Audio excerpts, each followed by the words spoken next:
Selamünaleyküm. Hoş bulduk. Nasılsın hocam? Adam. Bana hatırınız.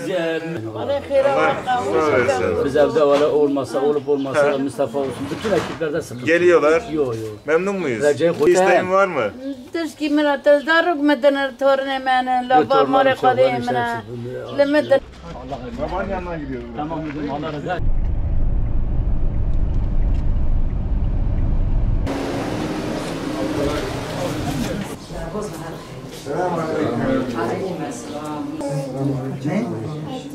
Ecrin?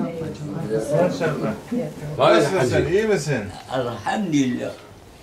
شاوي خالي حاجه وين سأقول موجود صعود بدري بين Yani geçenlerde bir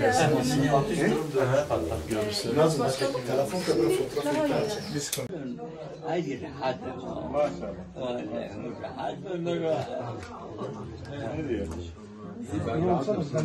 Biz rahatız. Sen rahat ol. Biz iyiyiz. Kaç yaşındayız? يا ما شاء الله بو أساس 124. Tam inşallah. 124. Allah daha uzun ömür versin.